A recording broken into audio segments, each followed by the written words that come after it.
Ou seja, nós estamos vivendo um momento de crise. Essa crise, naturalmente, não significa que nós não possamos sair ou produzir, não significa que ela não tem aspectos criadores. E deve ter, esperemos que tenha. Mas eu digo crise quando, por exemplo, comparo a situação que nós vivemos, a faculdade vive, com o que ela já viveu em décadas passadas. Por exemplo, na década de 50. Na década de 50, o professor Cícero dizia a questão do propósito e falava como é importante distinguir o propósito e a questão do voluntarismo, o rigor. Nos anos 50, havia uma situação, não estavam colocados esses desafios que você acaba de mencionar, Vanderlei. Havia voluntarismo que se combinava com rigor científico, com propósito, ou seja, uma convicção, uma certeza de que a Faculdade de Filosofia estava prestes a realizar a sua missão, que, de fato, ela foi criada com essa vocação, esse compromisso com o Brasil. A expressão compromisso com o Brasil está no texto fundador da faculdade. Então, aqueles anos foram melhores, se a gente comparar. Agora, os desafios são terríveis, né? E as coisas são paradoxais, porque, por um lado, todos nós somos empurrados para a especialização, sabemos cada vez mais sobre cada vez menos, ao mesmo tempo, se exige essa pasteurização, quer dizer, essa coisa que você estava dizendo, do jornalismo. Não é? Então, como sairmos, como ser criativo numa situação aparentemente tão adversa? Não é? Quer dizer, os tempos são muito terríveis, pesados para nós. Não é? É um momento realmente, nesse sentido que eu falo em crise. Não é? Tem uma observação, eu queria também pegar um pouco o gancho do Modesto, mas antes eu quero endossar muito o que o Vanderlei falou. Digamos que são os perigos também da própria se conceber como agente de intervenção, né? Porque você está falando, Modesto, de uma mudança que ela é pensada numa, como é que diriam os franceses, a longue durée, né? A mudança, quer dizer, quando você está pensando em transformação, você está pensando numa coisa que demora para acontecer, né? E ela é de grande monta e, portanto, exige grande inteligência, né? E, ao mesmo tempo, o Vanderlei está lembrando que, nos últimos tempos, o conhecimento, a ideia que nós temos de conhecimento tem sofrido uma inflexão. Eu diria assim, como diriam muitos economistas, muitos geógrafos, né? Você pensar o conhecimento como força produtiva, né? Isso, evidentemente, para outras áreas, talvez seja uma questão mais... represente mais continuidade daquilo que foi a sua tradição, mas você pensar o conhecimento nas nossas áreas como força produtiva é uma coisa muito complicada, né? E o grande perigo mesmo de você pensar como força produtiva, e particularmente associado à força produtiva como valor econômico, etc., é você colocar em risco aquilo que dá a excelência para a nossa intervenção, né? Isso que é vamos chamar assim, pensar o longo prazo, né? O ciclo longo, né? Da qual até mesmo a produção de discursos imediata do presente se vale, né? O Vanderlei lembrou do jornalismo, né?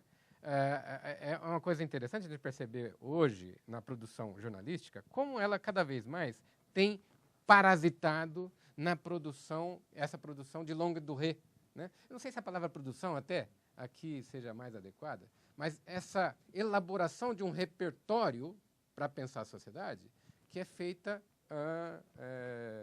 com esse ciclo longo, que a universidade é um dos poucos lugares que pode fazer isso, né? Particularmente em países como o nosso, o Brasil, né? De uma certa maneira, jornais, por exemplo, não podem elaborar repertórios com esse fôlego de baleia que tem que ser a elaboração. Ela é muito mais, parece uma respiração curta, né? Respiração de animal curto, o jornal, do que a respiração que é própria da elaboração acadêmica, que é uma respiração de baleia. Mergulha, pode demorar um tempo e voltar para a superfície para respirar. E o grande problema o risco é nós nos aproximarmos perigosamente desse ciclo rápido, né, da respiração curta, e até mesmo ter um impacto, né, na difusão do repertório pelo jornal, porque o jornal depende também dessa respiração longa, né? Então, isso é um risco que nós assistimos hoje, particularmente para as ciências humanas, quando a gente pensa nessa ideia o conhecimento como força produtiva, né? Por outro lado, a gente tem assistido algo que nós temos que enfrentar hoje também, exatamente porque conhecimento se torna força produtiva, né? Um desacoplamento cada vez mais daquilo que os técnicos chamam de C&T, ciência e tecnologia, e educação superior, né? Esse desacoplamento, quer dizer, até a gente pode ver pelos movimentos de financiamento, mudanças de direção de financiamento, né? Cada vez mais financiando agências fora e dentro da universidade que sejam ciência e tecnologia como algo distinto da educação superior. Nossa faculdade tem uma tradição de falar da formação, no qual uma coisa e a outra teoricamente se alimentam uma a outra. Mas como nós vamos enfrentar isso hoje, diante de um fato de que também nossa faculdade sofre uma pressão tremenda para uma expansão, para atender a uma demanda de expansão do serviço público do ensino superior, porque a educação superior cada vez mais está sendo vista como um símbolo de ascensão social, né? Para além do problema da formação, do conhecimento e assim por diante, né? Agora, Modesto, você lembrou da década de 50, década de 70. Talvez na nossa faculdade a década de 60 tenha sido um momento de inflexão fundamental, porque esse progressismo social que eu fiz menção na origem da faculdade, ela se radicalizou na década de 60, porque esse progressismo se transformou, mudou a semântica dela até, né? Passou a se falar em revolução social, né? Revolução social, não estou pensando só mudança violenta de governos. Aliás, mudança de governo é um aspecto mais superficial disso, né? Revolução social, a ideia de que a sociedade, para mudar, ela tem que ser a sua própria estrutura, sua estratificação, sua hierarquia social tem que ser mudada no sentido da sua eliminação e assim por diante. E isso foi combinado com o fato de que nós teve uma conotação política mais forte, porque nessa década de 60 o Brasil viveu sob um regime de ditadura. E a ditadura vista como um impedimento político para essa transformação, né? E, digamos assim, a faculdade, ao lutar contra essa ditadura, porque lutar contra a ditadura significava continuar a sua missão, ela foi presa de um script, né? Aliás, ela mesma contribuiu para que a mudança política acontecesse mais à frente. Ela ajudou, de uma certa maneira, ela ajudou, porque ela foi crítica da ditadura. E, aliás, o sentido de crítica ficou muito no sentido de negar aquele regime, etc, etc. E ela se tornou, com o tempo, um pouco prisioneira desse script. Por quê? Porque ela própria, como agente de mudança, ajudou a mudar, mas talvez nós não tínhamos nos percebido que também nós tínhamos que mudar, no mesmo curso em que, como agentes de transformação, nós mudávamos, né? E eu acho que, de uma certa maneira, a gente está passando por isso que você está chamando de crise, uma espécie de inércia do seu script, que já não pega mais, não agarra, não cola, não se prega mais ao sentido que a sociedade está andando hoje. E essa prisão nesse script e essa inércia produz para mim, alguns sinais. Por exemplo, nós temos muito, hoje, na minha opinião, no discurso da faculdade, não é o único, mas é o mais dominante, nós temos muito nos presos. Uma faculdade que se via como agente de transformação via o futuro, né? Com um sinal dessa crise, dessa inércia, nós passamos a olhar muito o nosso passado. Para mim é um sinal de crise. Nós cultivamos o passado de uma forma quase que atávica hoje, né?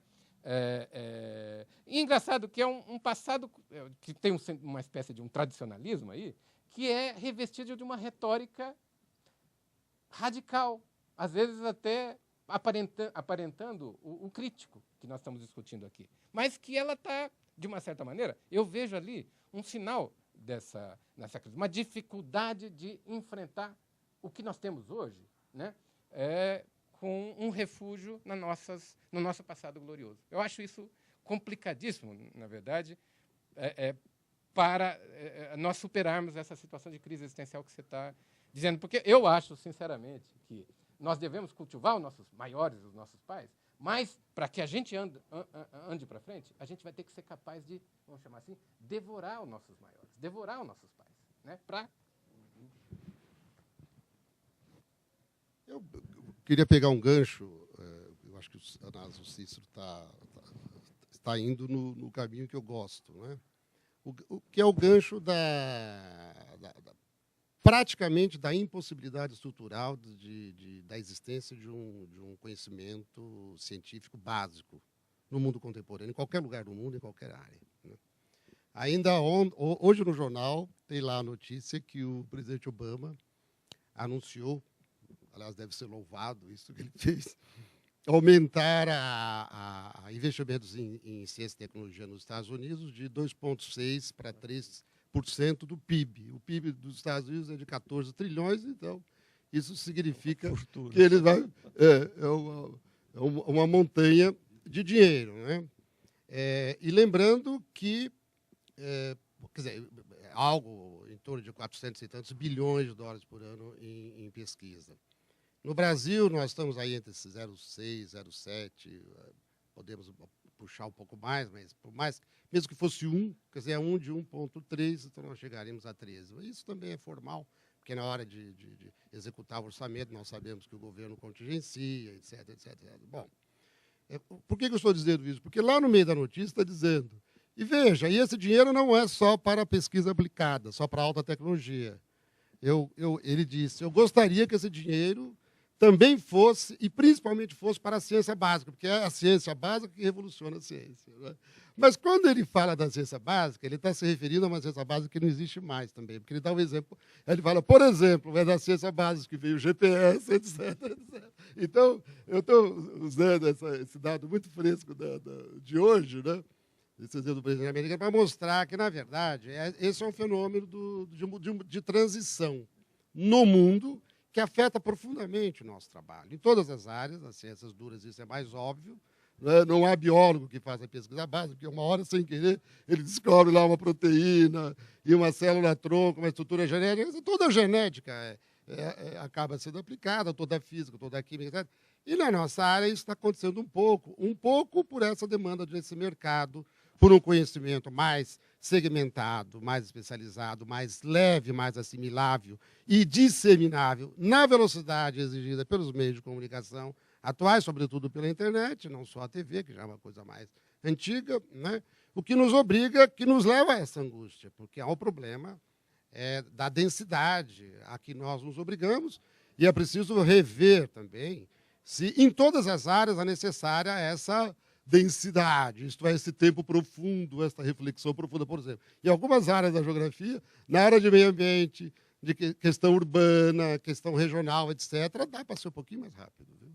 Quer dizer, é possível você fazer um diagnóstico da região metropolitana de São Paulo e posso até pedir 3 dias para fazer, viu? Mas talvez eu seja capaz de fazer um diagnóstico do ponto de vista estrutura urbana, populacional, perfil econômico.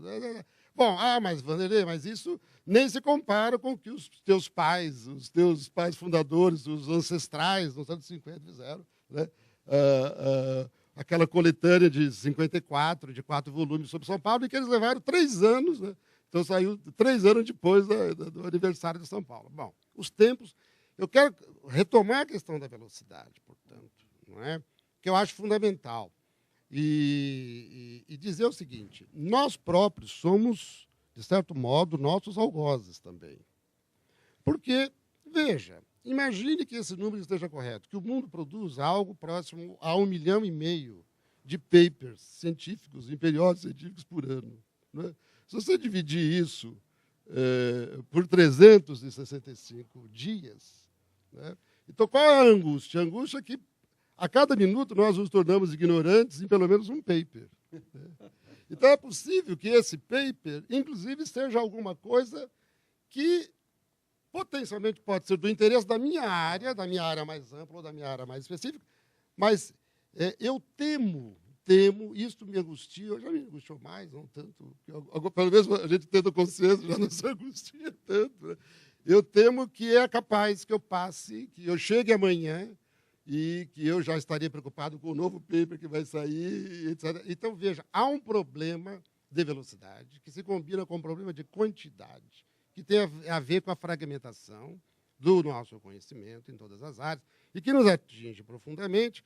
Isto é, não é apenas porque a CAPES, CNPq, FAPESP, Reitoria, etc., nos induz a produzir mais, é porque nós queremos acompanhar a velocidade de mudanças da época contemporânea e achamos que devemos produzir mais também, publicar mais, etc., etc. Agora, em meios eletrônicos, inclusive, essas revistas eletrônicas, isso ficou até muito mais rápido. Então, estamos sendo capazes de produzir? Sim. Que tipo de conhecimento? Eu não ousaria avaliar, sequer na minha área, porque se eu não consigo lê-los, se eu não consigo ler os papers, pelo menos aqueles que, teoricamente, poderiam ser relevantes, então eu tenho dificuldade de avaliar o que eu próprio faço. Eu tenho dificuldade de refletir sobre o que eu publiquei no ano passado. E eu já me vi em situação de debates, de palestras, conferências, etc., em que, às vezes, alguém lá, um aluno, levanta e fala, olha, aquele seu artigo, tal, o que o senhor acha, não sei o quê, e eu tenho que pensar, escuta, o que eu falei mesmo lá, tal. Então, também o que nós estamos fazendo é um pouco isso. Há uma enorme quantidade de conhecimento que nós geramos, e que nós não somos capazes de avaliar. Não somos capazes de fazer uma síntese disso, mostrar qual é a tendência disso. Então, como solucionar isto? Precisa dar um tempo também. Né? A gente precisa ser capaz de enfrentar os nossos monstros institucionais, sejam eles as agências, sejam os monstros que nós próprios criamos para nós, né? E, de vez em quando, fazer um refresco e refletirmos um pouco sobre o que nós estamos fazendo, até para ver se o que nós estamos fazendo é relevante para a sociedade, que, afinal, é o nosso objetivo. Né? Eu agora faria uma última, cambiando o discurso, como dizem os italianos, e passando para um aspecto que o qual está menos sujeito a essa velocidade dele, essa coisa que nos angustia a todos. Você simplificou muito bem, mas também pegando essa questão me veio, eu estava pensando mesmo em fazê-la, mas a sua lembrança dos Estados Unidos só me faz lembrar melhor ainda o problema, que é o seguinte: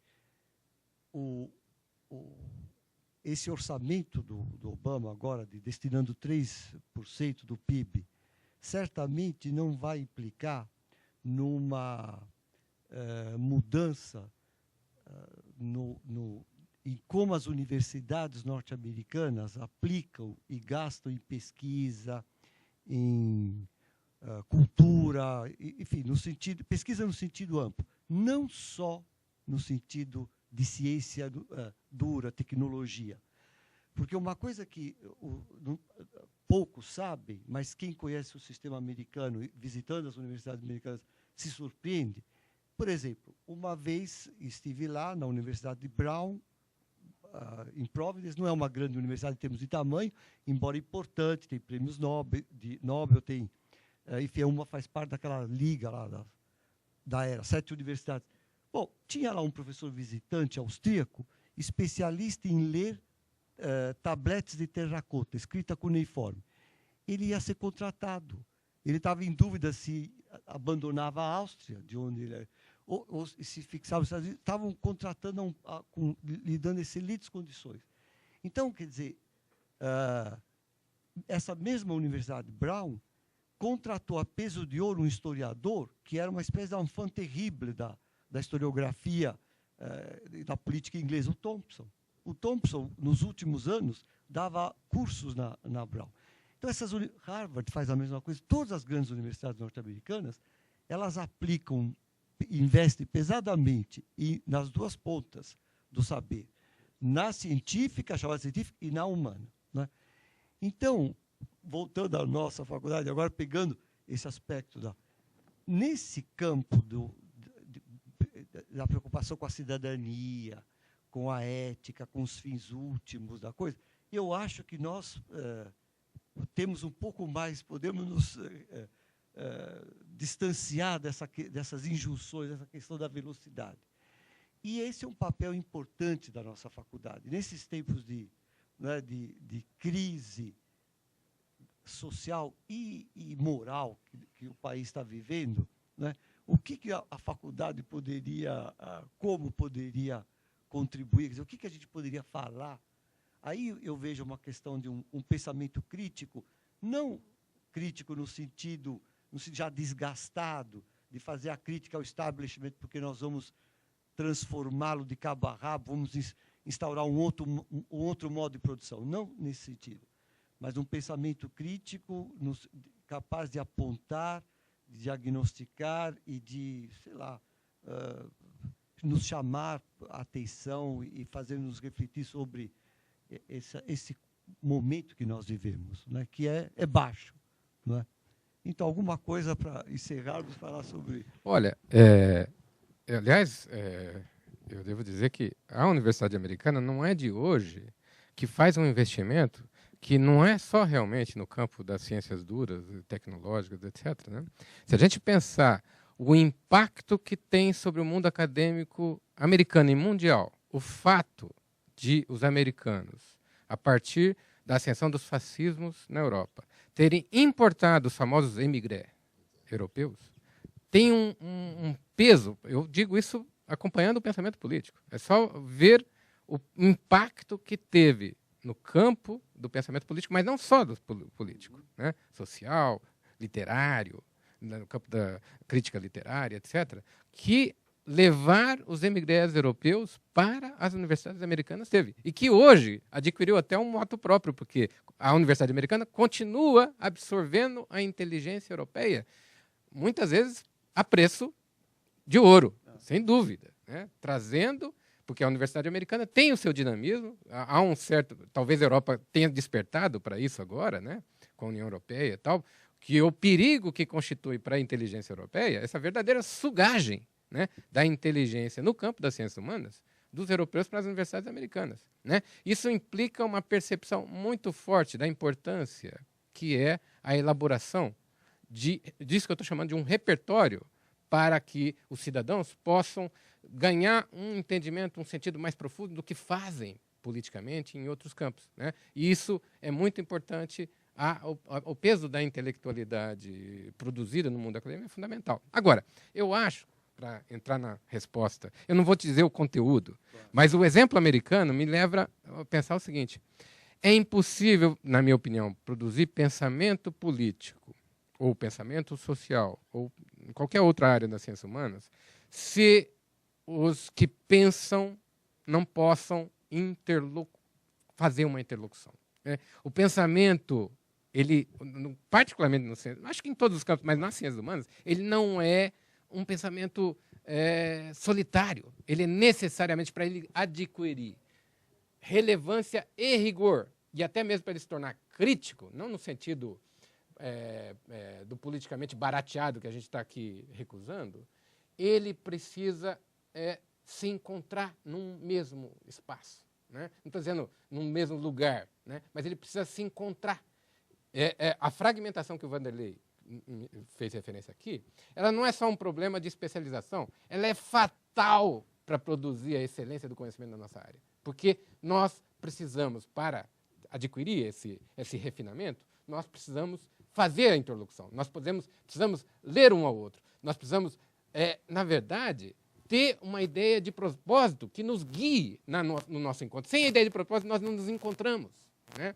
E isto, na minha opinião, é terrível para que a gente possa superar essa crise existencial e até para dar a contribuição que está à altura. Porque, digamos assim, é como se nós tivéssemos muitos valores individuais, mas não tivéssemos, digamos assim, a soma das partes não fosse menor do que o todo, né? E eu acho que isso, por exemplo, para mim é um problema que, exatamente para atender às exigências de produção de artigos, produção de livros, etc., etc., nós temos que multiplicar os canais de comunicação, que, na verdade, deixam de ser canais de comunicação e passam a ser quase que só canais de expressão, né? Eu vou expressar meu pensamento, mas ele não se encontra, ele não vai encontrar o outro pensamento, e na medida em que isso acontece, não são canais de comunicação. Eu acho um problema o fato de que a gente é condicionado para ter que produzir, etc. Evidentemente, precisa encontrar o lugar para produzir, nós multipliquemos e produzimos uma espécie de diáspora da inteligência,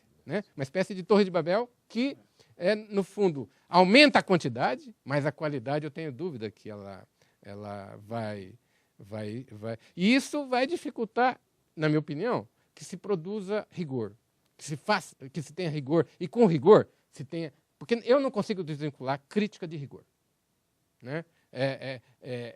Não havendo rigor, não há crítica. Então, né? sem dúvida. Isso significa... E dentro dessa crítica, se nós não temos isto que é a respiração profunda, Vanderlei, na verdade, nós não conseguimos ser agentes de mudança, porque o tópico vai implicar em tópico, em superfície, vai implicar não nesse objetivo do aperfeiçoamento que está na origem da nossa faculdade. Eu acho que está perfeita a análise. Eu só acrescentaria, não para nos auto-isentarmos, digamos, de alguma responsabilidade nesse processo, porque eu retomo a colocação inicial do Cícero de que nós somos sociedade também, né? O que ocorre lá fora ocorre porque nós também participamos disso, somos agentes de mudança, né?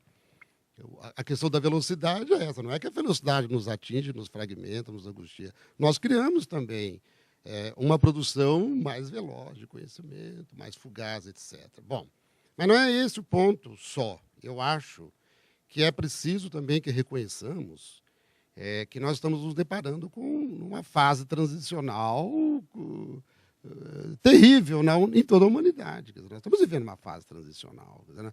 Por exemplo, eu vou dar um exemplo que não é da minha área, só tangencia a minha área, porque eu trabalho um pouco com geografia política, mais a área dos colegas aqui da ciência política. Mas é absolutamente irrefutável, né? Hoje é uma evidência cabal para todos nós que os cidadãos livres, pelo menos das metrópoles do Ocidente, digamos assim, em parte da Ásia hoje, né, que leem, que se informam, etc., fazem política, pensam política, se posicionam politicamente, fazem política cotidianamente, não apenas no ato de votar, etc. Participam de um monte de organizações, etc., etc., etc., mas a imensa maioria deles não cogita, por exemplo, de fazer isto numa instituição como um sindicato ou como um partido político, tal qual nós o conhecemos no século XIX, XX, etc. Então, há uma mudança.